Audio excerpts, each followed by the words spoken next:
오늘 말씀은 느헤미야 3장 9절에서 14절 말씀입니다. 느헤미야 3장 9절에서 14절까지의 말씀입니다.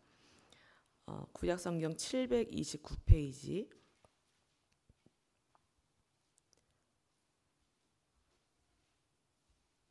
729페이지입니다. 함께 읽겠습니다. 9절부터 14절.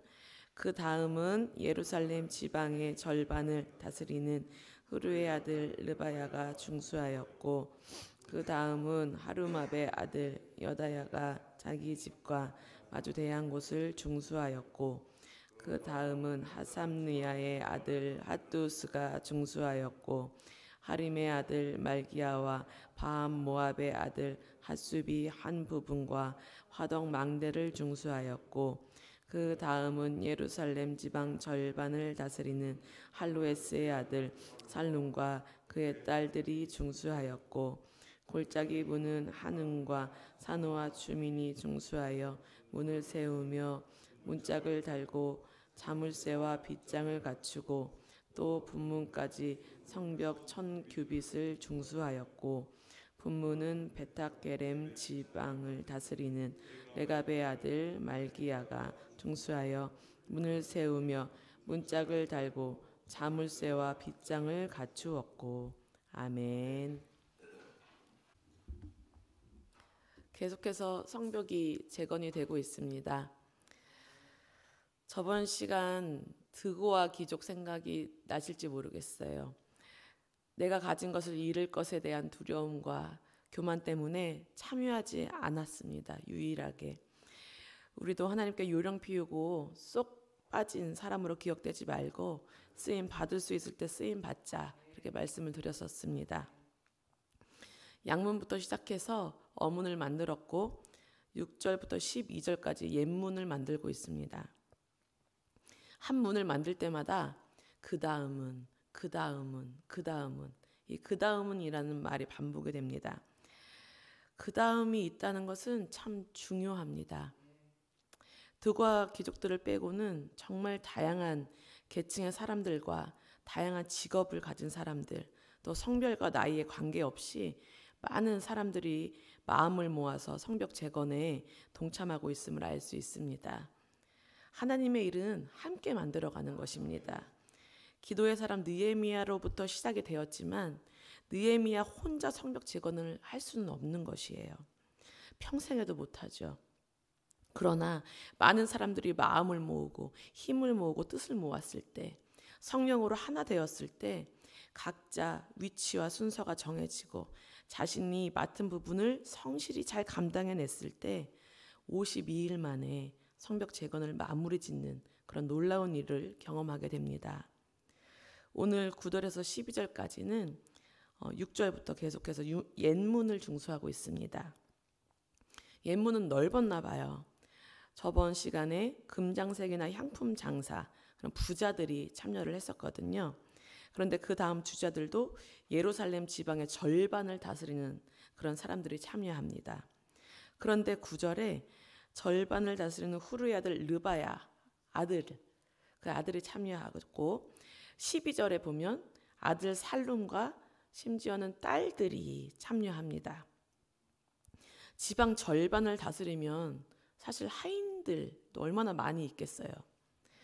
근데 아예 뒤로 뺀 드고와 귀족들도 있는데 하인들만 보내도 난 참여했어, 이렇게 말할 수 있을 거예요. 그리고 무거운 돌도 날라야 하고 위험할 수 있어요. 힘든 일입니다. 평소에 안 해본 일입니다. 내 대신 또 보낼 이들도 있었어요. 그래서 굳이 참여 안 해도 상관이 없는데, 그리고 이 시대의 여성들이 일에 동참했다라는 것은 시대적인 어떤 차원을 뛰어넘는 것이에요. 아들은 살룸이라고 나오는데 비록 딸이라서 이름은 언급되지 않았어요. 하지만 이들의 아버지 할로에스는 깨어있는 사람이었던 것 같아요. 자신의 자녀들에게 너 굳이 안 나가도 된다. 다른 사람 쓰면 되지. 다른 사람이 하면 돼. 이 사람들 보내면 돼. 이렇게 회피하려고 하지 않았어요. 그 일이 능숙하든 서투르든 해보도록 권면하는 거예요. 격려하고 아들이든 딸이든 상관없이 하나님의 일이야. 영적인 일이야. 거룩한 일이야. 쓰임 받을 수 있도록 내어드렸습니다. 하나님께서 얼마나 흐뭇하게 보셨을까라는 생각을 합니다. 희생을 희생이라고 생각을 안 해요. 내가 하나님의 일에 동참한다는 그 자체가 기쁨입니다. 그 자체가 감사인 거예요. 주님 나를 써주세요 하고 기꺼이 동참하는 것입니다. 하나님께서 이런 마음으로 일하는 사람을 얼마나 예뻐하시겠어요. 13절에 골짜기 문은 넓지 않았던 것 같습니다. 한운과 산우와 주민을 통해서 금방 끝나고 분문까지 성벽을 중수하게 됩니다. 분문은 남쪽에 있어요. 분문의 부는 무엇을 뜻하시는지 아시겠죠? 배설물이 나가는 문입니다. 분문은 레갑의 아들이 맡았어요. 레갑 자손은 목동들이었습니다. 목동은 세상적으로 볼 때 천한 직업이었습니다. 드러나지 않는 곳에서 묵묵히 자신의 일을 해나가는 사람들이었어요. 천한 직업을 가진 사람들이 또 그 볼품없는 누구도 관심을 가지려고 하지 않는 그 분문을 지키고 있었습니다. 다윗도 그랬죠. 말째니까 양이나 치라고 했고 사무엘이 왕을 세우려고 아들들을 모두 불러오라고 했을 때에도 다윗은 데리고 오지 않을 정도였어요. 그런데 다윗은 사람이 나를 어떻게 생각하는가, 나를 어떻게 대하는가에 관심을 갖고 살기보다는 하나님이 나를 어떻게 보시는가에 더 관심을 가진 사람이었습니다. 그래서 자신에게 맡겨진 일에 최선을 다했어요. 자신은 볼품이 없죠. 키도 작고 왜소하고 막내이고 가진 것도 없어요. 가족에게 관심도 못 받았어요.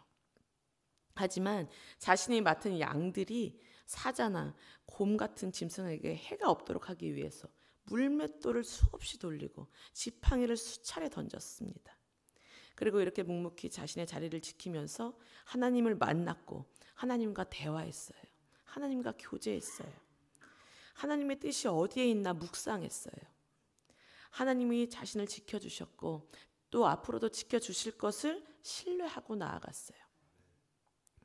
하나님이 나를 어떻게 보시는가에 집중하고 하나님 눈에서 벗어나지 않기 위해 힘썼던 다윗이었습니다. 이 레갑 자손의 목동들도 다윗과 비슷한 상황이었습니다. 성벽은 무너졌어요.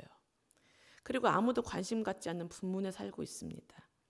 그리고 별 볼 일 없다고 느끼는 목동으로서 살고 있어요. 이들은 바벨론 포로 때에도 잡혀가지도 않았어요. 똑똑하고 막 그런 고위 이제 그렇게 쓰려고 그런 사람들만 잡아갔던 거죠. 그래서 남은 자로서 예루살렘의 분문에서 목동으로 살고 있었던 것입니다. 그러나 이들도 다윗과 같이 하나님의 보호 아래 거하면서 이 예루살렘을 지키는 역할을 하게 했고 예루살렘이 재건되는 역사 속에 이들을 사용하셨습니다. 우리 한번 예레미야 35장을 한번 찾아보실래요? 저도 이것을 이제 준비하다가 새롭게 깨달은 부분입니다. 예레미야 35장을 보시면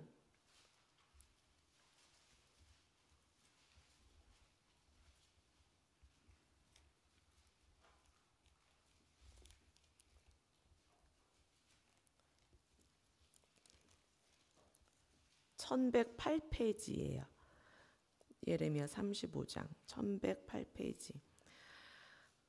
이제 백성들이 이제 타락을 해서 하나님께서 예레미야에게 레갑 사람들의 집에 가서 말하고 여호와의 집 한 방에서 포도주를 마시게 하라 이렇게 명령을 합니다.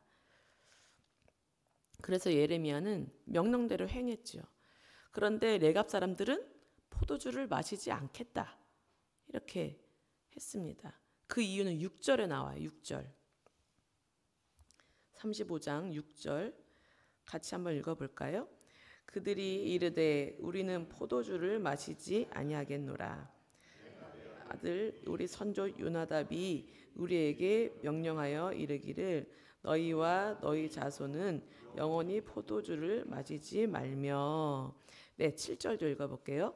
너희가 집도 짓지 말며 파종도 하지 말며 포도원을 소유하지도 말고 너희는 평생 동안 장막에 살아라.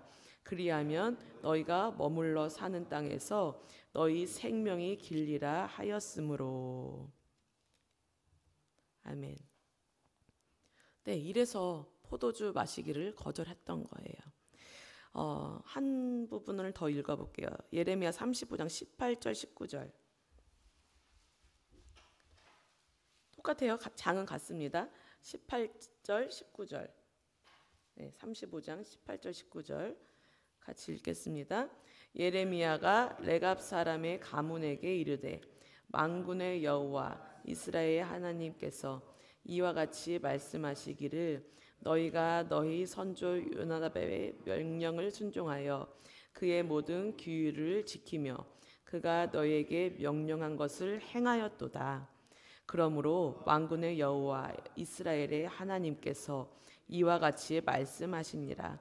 레갑의 아들 요나답에게서 내 앞에 설 사람이 영원히 끊어지지 아니하리라 하시니라. 아멘. 네, 이 부분은 메시아를 만날 것을 암시하는 내용이라고 볼 수 있어요. 하나님의 축복을 어떻게 받는지 답이 다 써 있죠. 하나님 명령에 순종하고 모든 규율을 지키며 명령한 것을 행할 때입니다. 하나님 앞에 설 사람이 영원히 끊어지지 아니하리라 하는 그 대대손손을 축복하고 계세요. 선조 요나답은 레갑 자손들이 세상에 뿌리를 두지 말고 오실 메시아를 바라보면서 살도록 명령했어요. 그리고 그들은 또 그 명령을 지켰어요. 그래서 훗날 정말 그 누가복음 2장에 나오는 목자들이 보잖아요. 천사들에게. 누가복음 2장에 나오는 그 한밤중에 이 땅에 오신 아기 예수님의 탄생의 소식을 듣고 직접 그 예수님을 영접하는 그런 영광과 축복을 누리게 되는 그런 자손이 되는 거예요. 참된 그리스도인은 사람에게 보이려고 살지 않습니다. 항상 하나님이 보시는 것을 신경을 써요. 늘 하나님의 임재 안에 거하고 있다는 것을 기억합니다. 하나님 기억에 남는 사람이 되기 위해서 애를 씁니다. 하나님 보시기에 어떤가? 늘 이런 물음표를 갖고 살아갑니다. 하나님의 말씀을 듣고 순종합니다. 희생을 희생으로 여기지 않고 기쁜 마음으로 기꺼이 나를 드려요. 헌신합니다. 주님을 바라보면서 살아가는 거예요. 레갑 자손들처럼 내가 비록 비천할지라도 남은 자로서 묵묵히 자신에게 맡겨주신 일들을 감당하면서 그렇게 지내고 딸이든 뭐 내가 재산이 많든 그거 상관없이 하나님께서 쓰시고자 하실 때에 그렇게 쓰임받고자 하는 그런 마음을 가집니다. 그렇게 우리가 살아갈 때에 하나님께 쓰임받고 하늘의 축복을 누리게 된다라는 것을 기억하시면서 오늘 하루도 살아가시기를 바랍니다. 네, 기도하겠습니다. 하나님 감사합니다. 하나님께 쓰임받는 자가 되고 싶습니다. 하나님께서 기억하셔서 이렇게 성경에도 기록되어져 있고 성경에 기록되어져 있다라는 것은 생명책에도 기록되어 있고 하나님의 머릿속에 기억되어 있다라는 것입니다. 주님, 우리도 그러한 존재가 되어질 수 있도록 도와주시옵소서. 주님, 우리가 어떤 처지에 있든 어떤 상황과 환경에 있든 그것을 상관하지 아니하게 하시고 오직 주님의 음성을 듣고 주님을 바라보면서 주님께서 원하시는 것을 해낼 수 있는 우리 한 사람 한 사람이 될 수 있도록 도와주시옵소서. 그렇게 우리 가정을, 우리 직장을, 우리 교회를 위해서, 우리 나라를 위해서 쓰임받는 귀한 자들 될 수 있도록 주님 역사하여 주시옵소서. 감사하며 예수님의 이름으로 기도합니다. 아멘. 하늘에 계신 우리 아버지여, 이름이 거룩히 여김을 받으시오며 나라의 임하옵시며 뜻이 하늘에서 이루어진 것 같이 땅에서도 이루어지이다. 오늘날 우리에게 일용할 양식을 주옵시고 우리가 우리에게 죄 지은 자를 사하여 준 것 같이 우리의 죄를 사하여 주옵시고 우리를 시험에 들게 하지 마옵시고 다만 악에서 구하옵소서. 대개 나라와 권세와 영광이 아버지께 영원히 있사옵나이다. 아멘.